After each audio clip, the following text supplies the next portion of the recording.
دوستو ہمارے چینل نعت عابد نیمزی کو لائک اور سبسکرائب کر کے ہماری حوصلہ افزائی فرمائیں۔ مرحبا مرحبا اے نبی آخری، مرحبا مرحبا اے نبی آخری۔ حضرت مولانا محمد اسد اللہ صاحب ناظم مظاہر رحمت اللہ علیہ، مفتی مظفر صاحب اور قاری صدیق باندھوی کے پیر سے انہوں نے ہم کو ایک پرچہ لکھا تھا، بہت زمانے آج تک وہ میرے بات محفوظ ہے، آج تک وہ میں اس کو پڑھتا ہوں تو میں رونے لگتا ہوں۔ چھوٹا سا خط ہے، عزیزم صلی اللہ علیہ وسلم السلام علیکم، بہت خوشی ہوئی کہ تم اپنے والدین کے پاس ہو، اپنے والدین کی خدمت کرنا وہ تمہاری جنت ہے، وہ اگر ڈانٹتے بگڑتے تو برا مت ماننا، وہ تمہارے لیے شکر قند ہے۔ نمازوں کی پابندی کرنا، قرآن کا درس دیا کرنا اور لوگوں کی مخالفتوں پر صبر کرنا، سہنا، جواب مت دینا، اللہ سے کوئی ترقی دے گا۔ جن اکابر اور اسلاف نے ایسی تعلیمات دی ہو، اس قوم کے بچے کیسے ہونے چاہیے، اس قوم کے بچوں کے اخلاق کیسے ہونے چاہیے، کردار کیسے ہونا چاہیے، اعمال کیسے ہونا چاہیے۔ ہم راجستھان جا رہے تھے، راستے میں دست ہونے لگا، تو ٹھیک رہتی نہیں، کب کیا ہو جائے پتہ ہی نہیں چلتا، جب پتہ نہیں کب کیا ہو جائے، وہ دست ہونے لگا، رک ہی نہیں رہا۔ تو ایک صاحب کا فون تھا ہمارے پاس، وہ کبھی ملے تھے ہم کو، یاد تھا، میں نے ان کو فون کیا کہ مجھ کو بہت دست ہو رہا ہے، فلاں دوا لے کر آئیے اسٹیشن پر۔ وہ آئے، جیسے ہماری ٹرین لگی وہ آ گئے۔ اب دیکھیے، تربیت یافتہ اور غیر تربیت یافتہ آدمی میں یہ فرق ہوتا ہے۔ میرے بچوں، پیارے بچوں، میری جان، آپ غور سے سن لو، بس ہم اپنی بات ختم کر رہے ہیں۔ وہ جب آئے تو وہ دوا لے کے آئے جو میں نے منگوایا تھا، اس کے علاوہ ڈاکٹر کو بتا کے الگ سے دوا لے کر کے آئے، اور ہمارے لیے کھچڑی لے کر کے آئے ڈبے میں کہ یہ لے لیجئے۔ میں نے کہا اس کی کوئی ضرورت نہیں تھی۔ تو انہوں نے جو جواب دیا آج تک میرے کان میں گونجتا رہتا ہے۔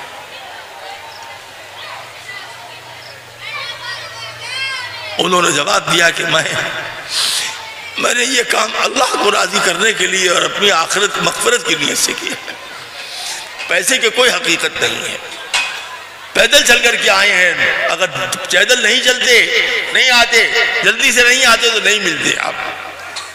میں نے اپنی اہلیہ سے بھی کہا، میری اہلیہ نے کہا کہ میں اپنی اللہ کو راضی کرنے کے لیے اور اپنی مغفرت کے لیے حضرت کے لیے کھانا پکا رہی ہوں۔ جس گھر کی بیویاں ایسی ہوں گی جو اللہ کی رضا کے لیے کھانا پکائیں گی، جس گھر کے مرد ایسے ہوں گے، اس گھر کے بچے نیک صالح پیدا ہوا گا۔ اب ہماری ماں بہنیں کیا کہتی ہیں، کیا مصیبت آ گئی ہے کہ رات کو چلے آئے مہمان، لے جاؤ ان کو مدرسہ، خانقاہ میں جائے کھانا کھلاؤ مدرسے کا۔ نہیں میرے دوستو بزرگوں، ایسا مت کرنا، تھوڑی تکلیف تو ہوتی ہے، لیکن یہ بات یاد رکھنا کہ دو طرح کے مہمان ہوتے ہیں۔ کتنے مہمان ہوتے ہیں بھائی؟ ادھر مت آکو یار، ہماری طرف دیکھو، ادھر کیا دیکھتے ہو تم؟ دیکھو وہ سب جھاگنا تکڑا بند کر دو، اس کی عمر گئی، ختم کرو، بولا کسی دن پٹا جاؤ گے۔ ہاں ابھی بھی بڑھاپے میں ادھر تاک رہے، ادھر ادھر کیا رکھا، بڑھیا گھر پہ ہم تم یہاں ہو، تاک کیا رہے ہو؟ تو میں سنا رہا تھا کہ وہ ایک لڑکی چلی جا رہی ہے، دو منظریں پیچھے لگ گئے، چلو چھیڑا جائے۔ وہ اچھے گھرانے کی لڑکی تھی، وہ سمجھ گئی کہ آج ہماری عزت خطرے میں ہے، چلتی رہی، اچانک پلٹی، کیا بات ہے، کو پیچھے آ رہے ہو، ہمیں کچھ کہنا ہے۔ تو کہا کہ تم کو جو کچھ کہنا ہوگا بعد میں کہنا، پہلے ہمیں کچھ کہنا ہے۔ کہا کیا؟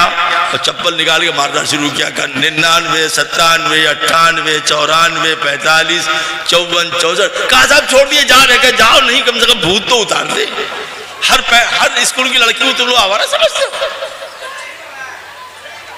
اب آج کے بعد سے ادھر سے کوئی لڑکی گزرے گی نا تو انشاءاللہ تاکو گے بھی نہیں.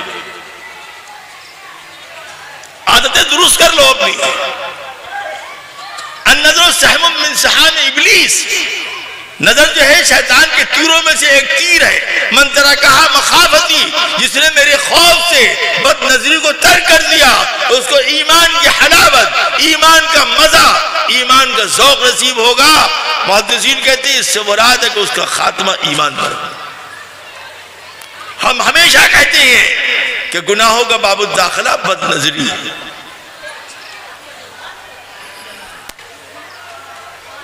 اس کو چھوڑ دو،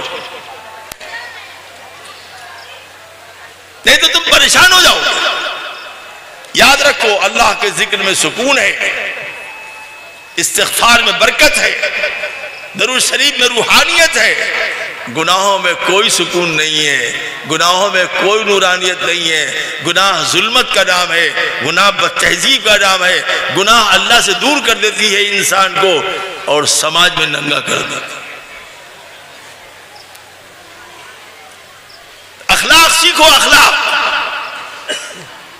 اخلاق اپنے درست کر لو.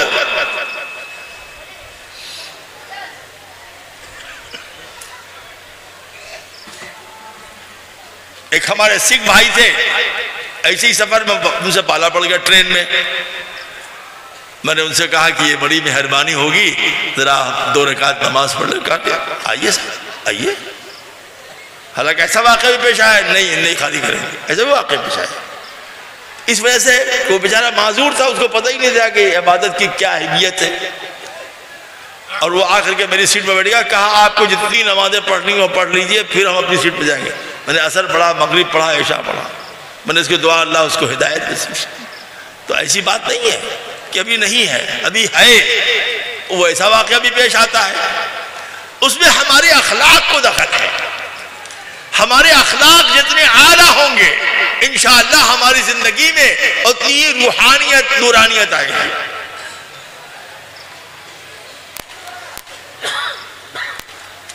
جتنا ہمارے اخلاق خراب ہوں گے اتنا ہی ہمارے گھر میں فساد ہوگا. اور اخلاق کا تعلق 24 گھنٹہ ہے میرے دوستو، اپنوں سے، پرایوں سے، دوستوں سے، بزرگوں سے، دشمنوں سے، جانوروں سے، ہر چیزوں سے. حضرت تھانوی نے باقاعدہ ایک کتاب ہی لکھ دیا حقوق الانعام کے نام سے، جانوروں کا حقوق.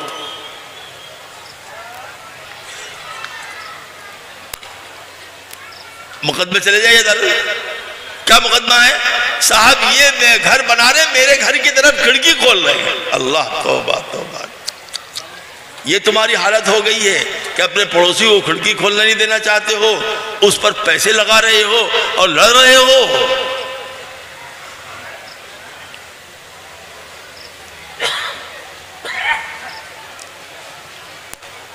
ہماری بد تہذیب کا یہ حال ہے کہ ہم اپنے علماء کی کتنی قدر کرتے ہیں بتانے کی ضرورت ہے.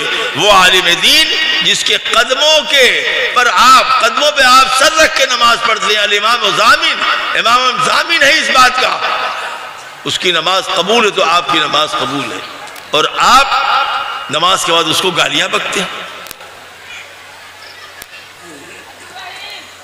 آپ مؤذنین کی توہین کرتے ہیں.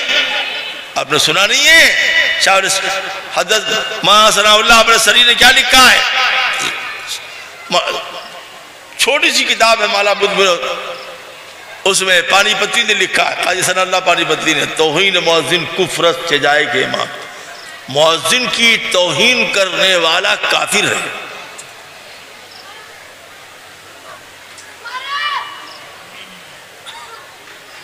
کیوں؟ اس لیے کہ دنیا میں سب سے زیادہ سچا صادق القول اگر کوئی ہے تو مؤذن ہے. وہاں کے مسجد میں کیا کہتا ہے؟ ماں بہن گالی بکتا ہے، شاعری کرتا ہے، لترے گی کیا کہتا ہے؟ کان پہ ہاتھ لگائے دہترے گی لہترے گی، کیا کہتا ہے؟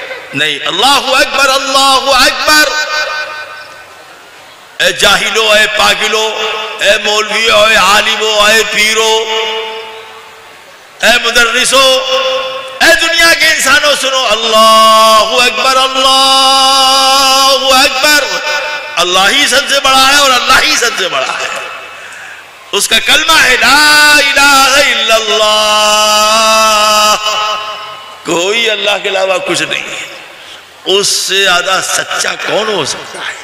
مؤذن سے زیادہ سچا کوئی نہیں ہے جی۔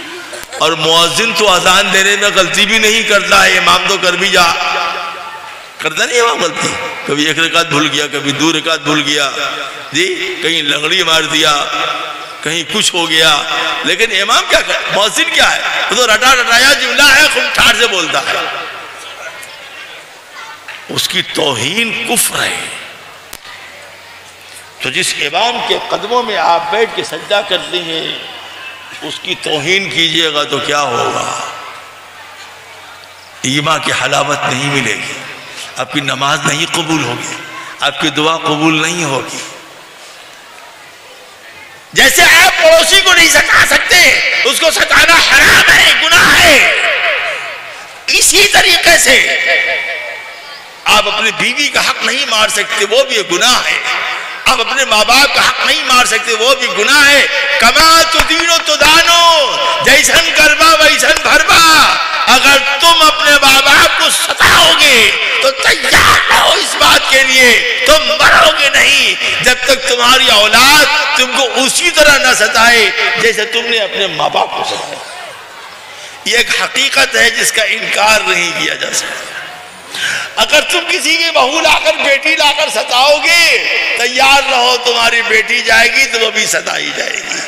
اگر تم اپنی بیٹی کو آرام سے رکھنا چاہتے ہو تم اپنی بہو کو آرام سے رکھو۔ دو چیزیں ایسی ہیں جن کا دنیا ہی میں بدلہ ملتا ہے، آخرت میں جو ایک ماں باپ کو ستانے والا مرتا نہیں جب تک کہ وہ اسی طریقے سے ذلیل نہ ہو جائے جیسے اس نے اپنے ماں باپ کو ذلیل کیا، اور ایک بہو کو ستانے والی کی اولاد کبھی سسرال میں چین سے نہیں رہتی۔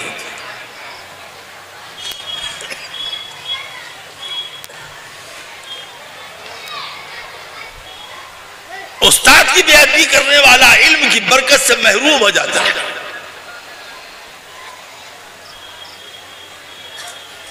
چاہے وہ نورانی قاعدہ پڑھاتا ہو چاہے ہدایہ پڑھاتا ہو۔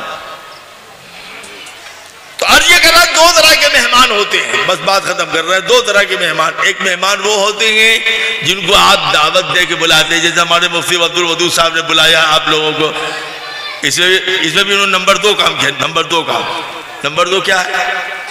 ارے بولتے نہیں، ہنستے ہو تم لوگ۔ نمبر 2 کیا ہے؟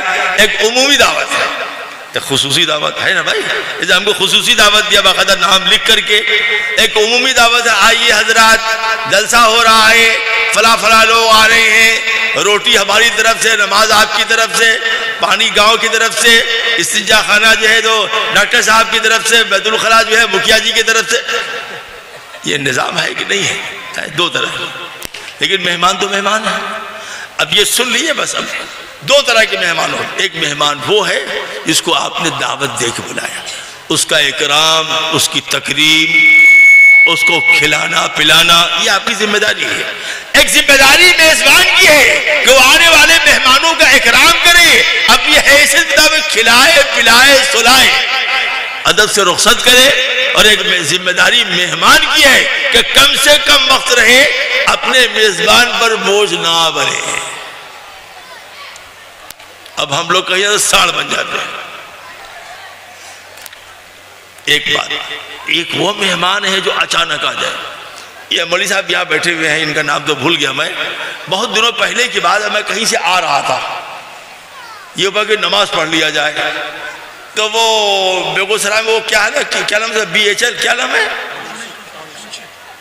ٹاؤن شپ تو فارسی کے لفظ اس کو مچھلی کے معنی میں کہتے ہیں، پتہ نہیں شپ شپ کیسا چاہتا۔ لوگوں نے کہا کہ اندر، میں بھول گیا تھا، اندر گیا، جیسی مسجد کے گیٹ پر کار کھولا تو یہ نوجوان مل گیا، کہنے لگے غریب حضرت آپ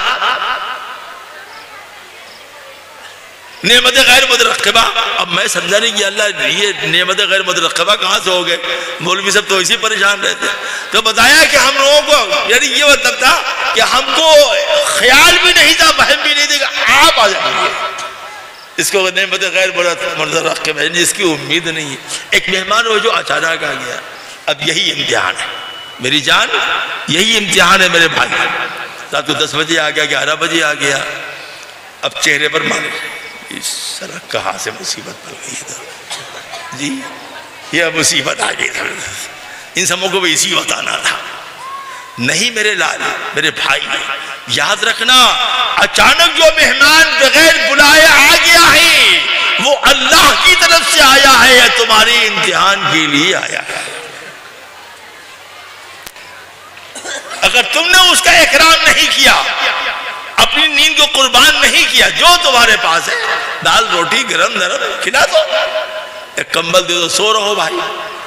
نہیں تمہارے گھر میں جگہ ہے تو تم مسجد میں بستر لگا دو اس کو، جو آپ سے کر سکتے ہو۔ صبح کو چائے پلا کے صاحب بڑا کرم کیا، آپ تشریف لائے، عزت بخشا، آپ نے 2 میٹھے بول کر رخصت کر دو تو وہ آپ کو جنم جنم کی دعا دے گا،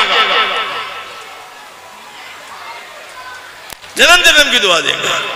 لیکن آپ کے رویے سے سمجھ گیا کہ یہ بڑکا کانا اسٹیشن سے آیا ہے تو پھر کبھی آپ یہاں نہیں آئے گا اور رزق کے دروازے بند ہو جائیں گے۔ جو پہلی سزا ملتی ہے میزبان مہمان کی ناقدری کی، رزق کے دروازے بند ہو جاتے ہیں۔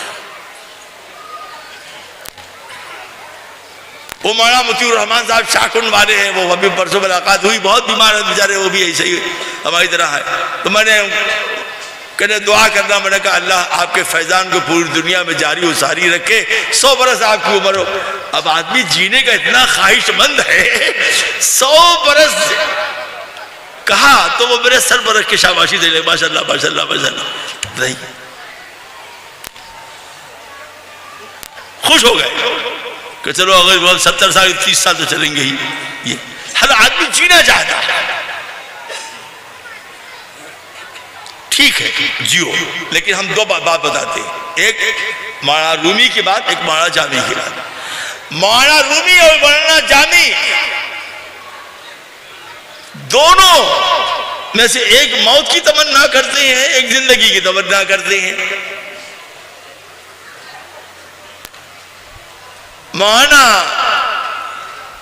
رومی کہتے ہیں کاش اللہ تعالیٰ ہم کو اتنی لمبی عمر دیتے کہ ہم اللہ کی اطاعت کرتے، اللہ کے دین کو پھیلاتے، اللہ کی راہ میں روتے، اللہ کی راہ میں چلتے، سجدے کرتے، پیشانیاں کر۔ بہت لمبا شعر ہم پڑھنا نہیں چاہتے، بہت دیر ہو جائے گی۔ مولانا جامی کہتے ہیں اتنی تھوڑی سی زندگی دی، غم بھی پورا نہیں ہوا، خوشی بھی پوری نہیں ہوئی ہے، 2 مزاج۔ اور میں کیا کہتا ہوں؟